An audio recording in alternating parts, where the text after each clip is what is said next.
tout le monde, c'est parti pour la vidéo sur l'installation d'un système de filtration à sable, ou du moins pour ceux qui sortent d'hivernage, comment procéder à la réinstallation du système de filtration complet. Allez, c'est parti, let's go. Alors c'est parti, déjà pour commencer, comme vous pouvez le voir, il va falloir placer votre système de filtration sur un élément plat et de niveau de préférence, et pour qu'il ait aussi un niveau d'aspiration plus bas que le niveau d'aspiration de la piscine. Donc du coup, ce qu'on va faire, donc, c'est fixer le tout. Comme vous pouvez le voir, moi j'ai déjà tout fixé avec des vis, il n'y a rien qui bouge. Donc du coup, une fois que vous avez fait ceci, il va falloir procéder du coup au remplissage du filtre à sable. Alors soit vous avez le filtre à sable et vous n'avez pas le capuchon comme ceci pour vous aider au remplissage. Donc du coup vous allez utiliser justement une petite bouteille en plastique que vous allez couper, et du coup vous allez protéger le tube de remontée d'eau propre du filtre, le tube de remontée des crépines. Du coup vous le protégez avec une bouteille comme ceci. Du coup, ce qu'il faut faire pour procéder au remplissage de votre filtre à sable, hop là. Donc j'ai enlevé la petite bouteille de protection pour vous montrer. En fait, avant de remplir, il va falloir mettre de l'eau, comme vous pouvez voir vite fait. Bon, il y a mon fils, il a voulu déjà commencer un petit peu, donc c'est déjà un petit peu rempli. Donc comme vous pouvez le voir, pour remplir donc votre filtre à sable, il va falloir mettre de l'eau au fond de celui-ci. Si vous voulez, vous remplissez à peu près jusqu'ici, et après, une fois que vous avez protégé, hop, votre tuyau de remontée des crépines, comme ceci par exemple, vous allez procéder au remplissage. Veillez à ce qu'il soit bien centré pour le moment où vous allez devoir remettre votre tête de vanne de filtration. Voilà. Donc pour ceux qui ont cette pièce-ci pour vous aider à remonter votre filtration, donc vous le mettez comme ceci, vous remplissez votre filtre à sable avec de l'eau, comme je vous ai dit juste avant, et vous commencez à remplir le sable avec l'élément d'aide, et du coup ça nous permet justement de centrer directement le tuyau central de remontée des crépines. Donc petit récap, je rappelle que donc du coup vous placez votre crépine au centre de votre filtre à sable. Si vous avez le capuchon pour vous aider au remplissage du filtre, vous le mettez, ou sinon ça sera l'utilisation d'une petite bouteille comme ceci pour protéger le tuyau de remontée des crépines. Donc on met de l'eau bien en bas. Le but en fait du fait qu'il faut mettre de l'eau dans le filtre à sable, c'est pour que quand vous remplissez le sable dans le filtre à sable avec un sac ou à la main comme ceci, c'est pour éviter justement qu'une trop grosse quantité de sable c'est pour éviter qu'une trop grosse quantité de sable exerce une trop grosse force sur les crépines, et justement si il y a une force trop brute qui arrive dessus, ça arrive que ça puisse casser. Donc c'est pour ça qu'on remplit de l'eau, afin de remplir doucement, parce qu'en fait l'eau va ralentir la chute du sable à l'intérieur du filtre à sable, et donc du coup ça va le permettre aussi de l'étaler naturellement par le biais de l'eau. Donc du coup, une fois que vous avez rempli un petit peu, tac, hop là, donc on remplit comme ceci. Moi j'ai l'outil d'aide, je mets un peu de quantité de sable ici, ici, ici, et s'il faut après on met la main et on étale sur le pourtour du filtre.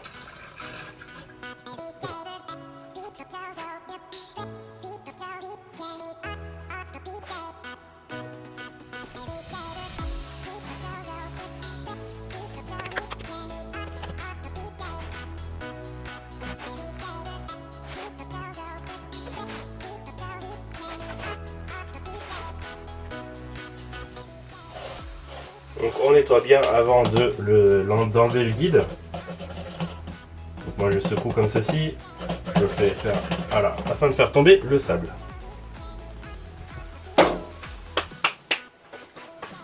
Donc bien sûr, au fur et à mesure que vous faites monter votre niveau de sable, si il s'avère qu'il manque de l'eau, vous rajoutez de l'eau pour avoir toujours de l'eau un peu plus haut que le niveau que le sable, afin de pouvoir étaler correctement le sable justement.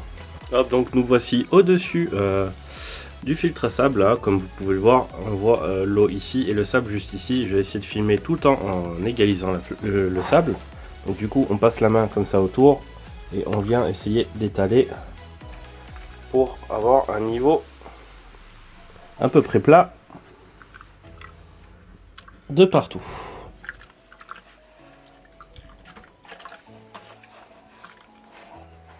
Donc comme vous pouvez le voir, hein, on a une eau un peu marron. Je vous expliquerai un petit peu plus tard comment il faut faire pour la mise en route du filtre à sable. Donc aussi très important, là on le voit plus trop à cause de l'eau, hop là. Du coup en fait, là il est un petit peu caché, mais en fait juste avant de mettre le sable, on voyait un trait où il y avait écrit minimum. Donc en fait, sur certains filtres à sable, sur certaines tuyaux de remontée de crépine, vous aurez un niveau minimum qui est dans l'eau et un niveau maximum qui est juste ici. Donc du coup en fait ce qu'il faut faire, c'est que pour éviter les problèmes par la suite, c'est que si vous n'avez pas justement cette petite aide sur le tuyau de remontée de crépine, c'est que vous allez essayer de respecter en fait un remplissage du filtre à sable qui ne dépassera pas les 3/4. Pourquoi? Parce que si en fait quand vous faites un backwash, on fait remonter un petit peu le sable, vu qu'on crée un remous pour nettoyer le sable afin d'envoyer l'eau à l'égout. Du coup, le sable, en fait, il a tendance à remonter de quelques centimètres. Et si justement, et que si justement, à ce moment-là, justement, votre sable remonte un peu trop haut, en fait, il va être aspiré par votre tête de vanne. Et du coup, ce qui va se passer, c'est que vous allez sortir du sable. Donc veillez bien à ne pas dépasser ce niveau maximum quand vous avez l'indication sur le tube de remontée de crépine, ou sinon, comme je vous ai dit, à peu près les 3/4 de la bonbonne du filtre à sable. Donc du coup, en l'occurrence, moi le niveau n'est pas au maximum, du moins je vais m'arrêter avant le maximum. Je vais devoir faire un rajout avec un sac de sable. Hop là, donc du coup, comme vous pouvez le voir, j'ai mis la bouteille pour vous montrer l'exemple avec la bouteille. Si vous avez un sac, je vais vous montrer comment procéder, pardon. Donc si vous arrivez à porter le sable, le sac de sable, tant mieux. Arrête de monter toi. Donc si vous arrivez à porter le sac de sable, vous le portez pour vider. Ou sinon faites comme moi, un vieux gobelet d'époque, hein.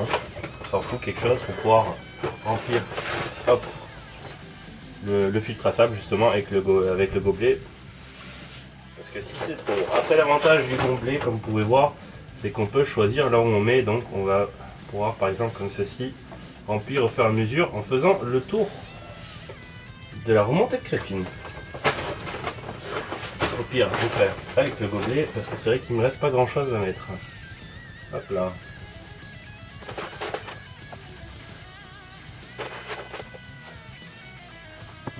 Hop, je secoue afin qu'il n'y ait plus de sable dessus la bouteille. Hop. On réétale pour vérifier le niveau. Ça va, j'ai encore de la marge.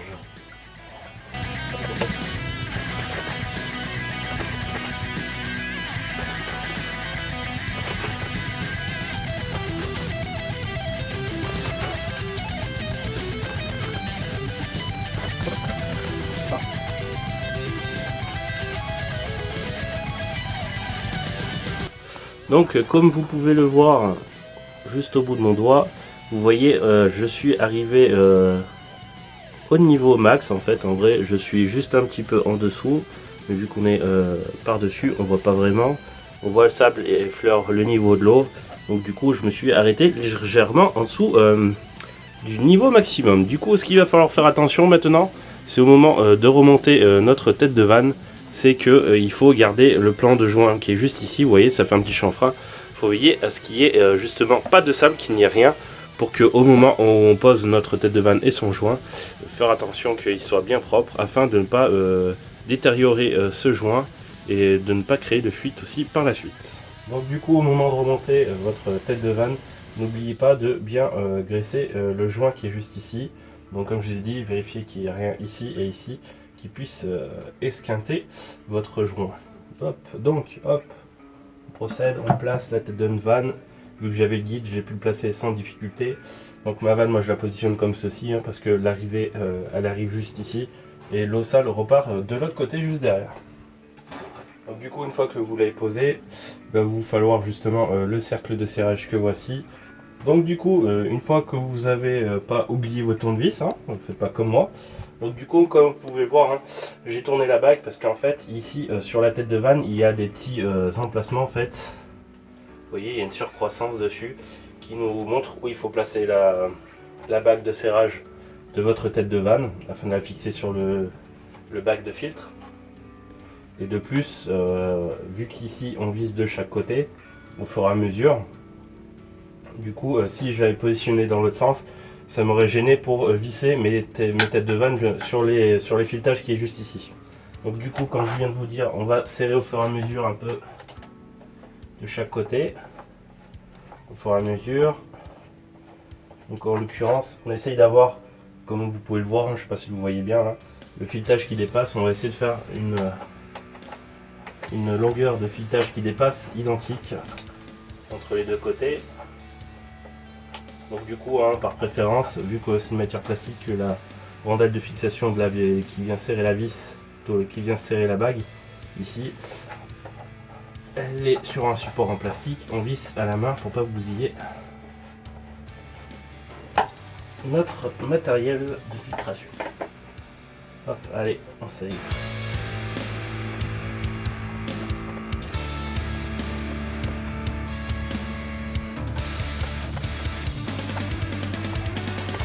Donc voilà, j'ai déjà fini de serrer. Faut pas oublier que c'est un serrage d'approche parce que l'ultime test pour savoir si on a bien fixé notre bague pour rendre étanche notre tête de vanne avec notre bague de filtration, ben en fait c'est quand on aura fait la mise en eau et qu'on mettra la pompe en pression avec l'eau. Donc sur ça on a fini. Là du coup, vu que notre tête de vanne est installée, du coup on va procéder au raccordement justement du refoulement d'eau propre une fois filtré par le filtre vers la piscine. Donc en l'occurrence c'est ce tuyau là pour moi. Il faut prendre moi pour ma part la tête de vanne qui me permet de contrôler le flux. Bien sûr, je vous rappelle, on graisse bien les joints, celui-là il est graissé. Donc du coup, il y a juste celui-là que je dois graisser afin de l'assembler avec mon tuyau. Toujours bien graissé, ça vous aidera pour le montage. Ça vous rendra la chose bien plus facile. Hop là. Bien partout, les joints, sur toute la largeur de l'emplacement que tu veux dire, ça aidera, ça fera demande. Voilà, passe tout le tuyau avec la petite main. Voyez, le joint est facile, regarde, serré, notre bague de serrage. Donc du coup, j'ai procédé à un petit changement, donc la vanne est bien replacée. Comme vous pouvez le voir sur mon tuyau ici qui fait la liaison entre le filtre et la pompe, du coup il n'y a pas de joint. Donc du coup j'ai un joint qui est fourni avec un ergot qui était avec le filtre à sable. Bien sûr on le graisse comme d'habitude. Donc une fois le joint bien graissé, on le place. Hop là. Juste ici. Pareil, deuxième joint qui était fourni avec, mais je vais le mettre ici au lieu de le mettre au niveau du drain. Donc toujours bien graisser son joint. Hop. Il est bien graissé. J'ai bien serré ici. J'ai un joint au fond. Si ça refluit, on mettra du silicone. Hop, j'ai mon joint ici et ici. Du coup, je vais pouvoir fixer mon tuyau.